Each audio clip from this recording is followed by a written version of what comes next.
A gente tem discutido muito, e também estamos chegando perto de um momento delicado no país, e a gente fica discutindo muito assim, as razões que levam a gente a estar nesse momento de crise institucional, né, usando palavras impróprias, né? A gente fica falando retrocesso de golpes, essas coisas. Mas por que a gente está nisso, né?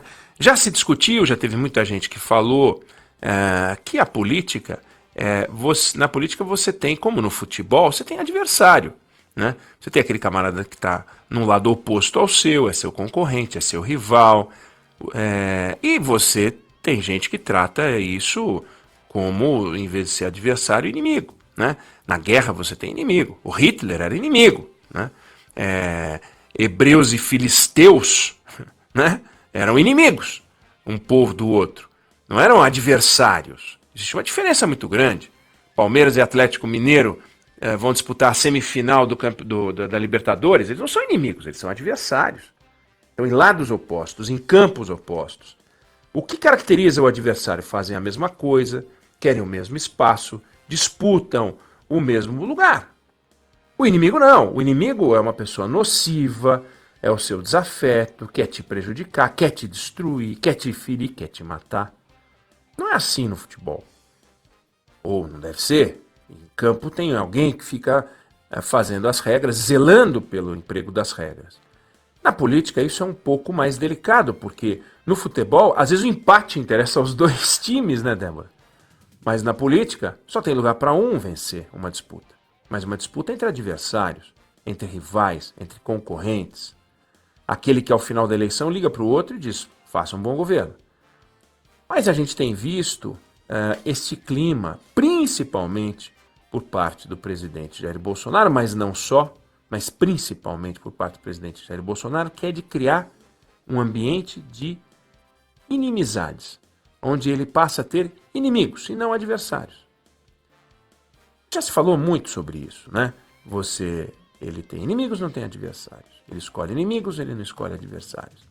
Mas a pergunta que eu queria trazer aqui para a nossa reflexão é por quê? Por que ele faz isso? Não é por acaso? Ah, não, ele é assim mesmo, né? Alguém pode dizer, não, ele é assim mesmo. Não, não é que ele é assim mesmo. Ele, ao longo da sua vida, elegeu inimigos. Ele não curte essa ideia de adversário. Mas por quê? Existem várias possibilidades, ninguém vai saber, ninguém vai ter o privilégio, a oportunidade de bater na cabeça do presidente assim, falar, dá licença, toque, toque, deixa eu entrar, para saber o que vai na cabeça do presidente. Então, você tem que trabalhar por hipóteses, por especulação, por conversas, que ele tenha tido com algumas pessoas, que tiraram conclusões, mas nada disso pode ser tomado como a realidade. Assim como a leitura que ele tem da realidade também não é a realidade, é parcial, é angulado. Mas uma hipótese muito provável é que quando você tem um adversário, você passa a operar por comparação. Quem chuta mais a gol, quem faz mais gol, quem defende mais gol, né? Defesa mais vazada, menos vazada, etc, etc. Então, o adversário é aquele que faz você ter que provar que tem um governo melhor, para não ser apontado como que tem o governo pior, te obriga a ter um desempenho com indicadores comparáveis. Ah, o placar foi 2-1, venceu esse. Então, a inflação foi 2-1, também venceu aqui. O juro foi 2-1. Você compara, você mensura. Quantas casas entregou? Ah, olha só, diminuiu o déficit habitacional? Não. Aliás, esse é um assunto para uma conversa nossa. Impressionante, mas constrói. Aí a gente não consegue vencer o déficit habitacional. Não consegue baixar o déficit habitacional, ele só aumenta. Conversa para um próximo bate-papo. Mas é isso, quantas casas construiu? Quantos empregos gerou? Aí é o adversário. O inimigo, você arregimenta a sua tropa com bandeiras, não com resultados, com bandeiras. Então vem o que a gente está vendo. É pancada no STF, é pancada no Congresso, é pancada na CPI, é pancada naquele ministro, é pancada. Então, isso constrói um ambiente, ou trabalha para construir um ambiente, ou conspira para a construção de um ambiente de insegurança. Isso joga ou parece, né, ter o propósito, para a gente ser bem correto, de jogar a população contra os outros poderes, mina a confiança que a sociedade tem no sistema, esse é o propósito, esse é o objetivo. E quando isso acontece, você imagina que é possível crescer. Ou seja, o presidente Bolsonaro está diante de uma grande aposta. Se ele for disputar a eleição contra adversários, no momento, ele toma um pau. Se ele for disputar a eleição contra inimigos, elegendo bandeiras, ele entende que aí há um espaço. Porque no campo dos desafios concretos em que adversários operam, não há a menor chance nesse momento. Nenhuma chance. Ele perde para o primeiro colocado hoje nas pesquisas, ele está em segundo, com uma margem considerável e que se amplia.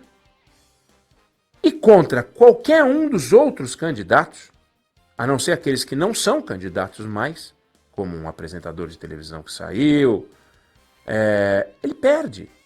Então é uma coisa incrível. Tem candidato que aparece com 5, 4, nada, 2, 3, porcaria.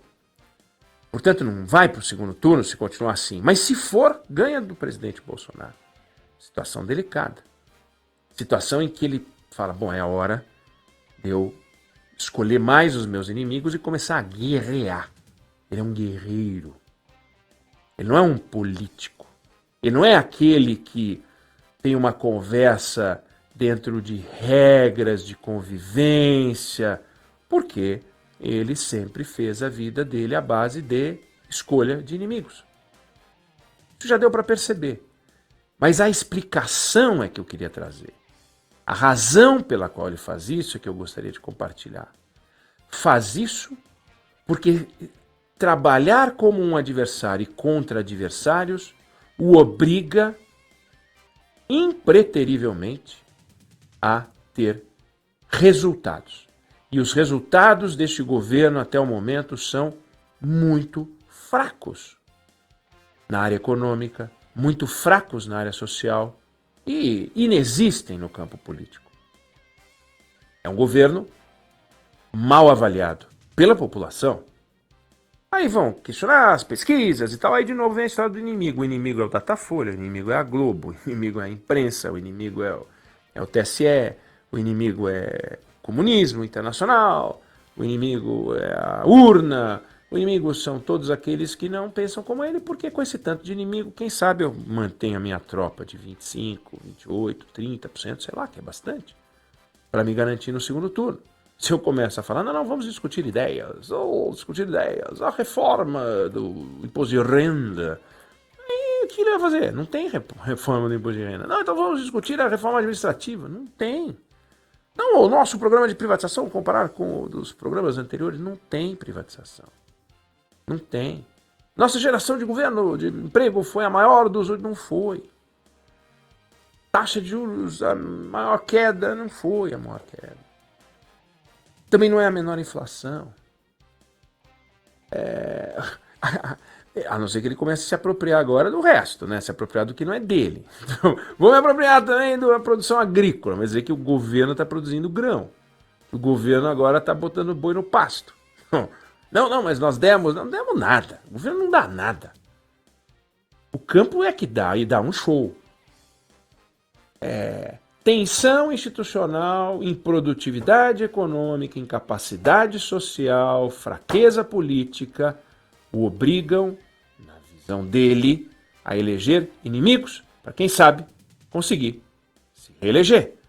No campo dos adversários, por enquanto, Bolsonaro não vai chegar lá.